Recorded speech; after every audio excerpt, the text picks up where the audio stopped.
In this class, I will talk with you related to IO organization, wherein I will discuss with you the connection of IO bus to IO device. And then we will learn about why we use the interface. And also we will discuss about modes of data transfer. As you can see with this diagram,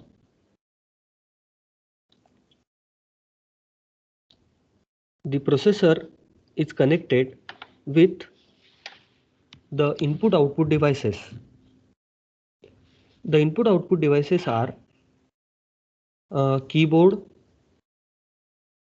and display terminals, printers, magnetic tape. Here on other hand side there is a processor. This is a system bus, address bus, data bus and control bus.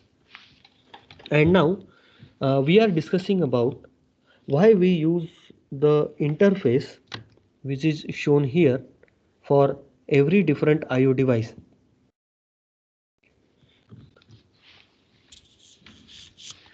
We know that the processor is very fast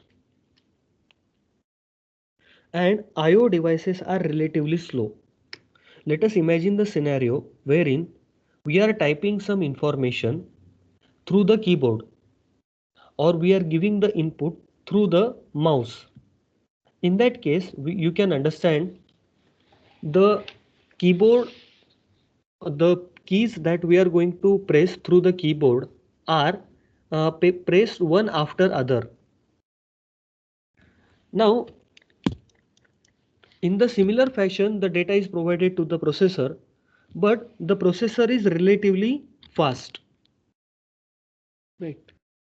So, to cope up the processor and IO devices, we need to use the interface. The very first reason is the speed. Speed of the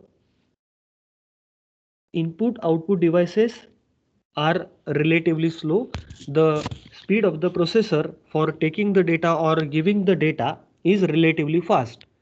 So for the purpose of speed matching, to cope up the speed of the processor and IO devices, we use the interfaces here. The very first reason is speed.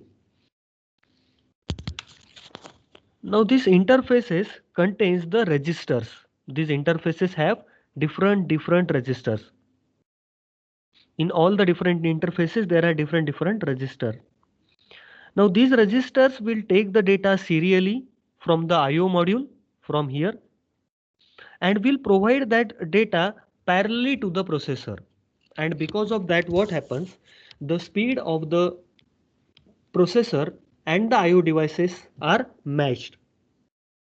The second reason for why we are using the interface is the signals generated by on one side by the processor and on another side by the IO devices. The signals are different. Now to match up with those signals, we will need that there should be an interface. And the last reason is the format of the information, because we know the processor uses the data in the form of bytes, maybe 8 byte of uh, 8 bit of data, 16 bit of data, right? 32 bit of data, 64 bit of data. In the similar fashion, the IO devices here, as in case of keyboard, we are pressing the keys. As in case of printer, we are printing the data to the printer in the form of pages. In the magnetic tape, we are writing the data in the zeros and ones form, to and fro. So for formatting that information, we also need the interface. So these are different reasons like need format of the data, and for that purpose, we need interface in IO communication. And this is the reason why we are using the interface. Now we will move towards the data transfer. The basic reason we are studying the IO organization is that data transfer. The basic reason why we are studying the IO organization, why there is a need of IO organization, because data transfer. Because the processor is processing the data, but input output devices are helpful for giving the input to the processor and taking output from the processor. Input giving will happen through the keyboard, mouse and various input devices, and the output taking will happen at various output devices like printer. Now, modes of data transfer. To transfer the data, there are two basic methods that are used. Those are serial data transfer and parallel data transfer. In parallel data transfer, there are two basic types. They are programmed IO and direct memory access. And in case of serial data transfer, there is a synchronous serial data transfer and asynchronous serial data transfer. On the other hand, for programmed IO, there are three types: asynchronous programmed IO, synchronous programmed IO, and interrupt driven IO.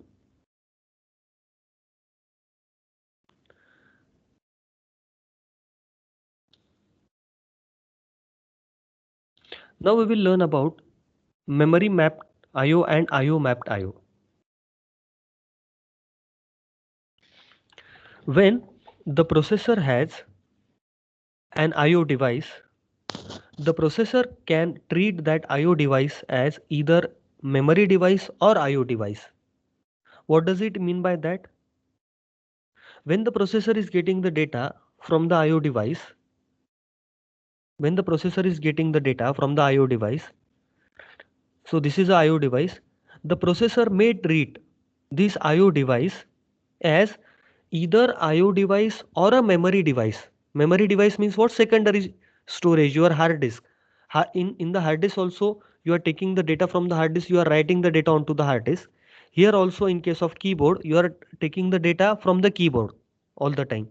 But it may treat that IO device. This is output device, this is the input device. Consider this as the output device. Right. Now, or input device, as in case of magnetic tape. So now the processor may treat these IO devices as a IO device or maybe a memory device, as like your hard disk. When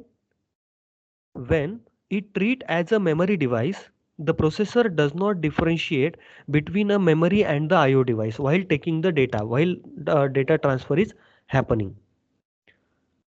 Now when it treat as a memory device, it does not differentiate between a memory and IO. It is called as memory mapped IO. Else if the processor treat that IO device as the IO device, and then it is giving a special treatment to that IO device, and hence it is called as IO mapped IO. So what is meant by memory mapped IO and IO mapped IO?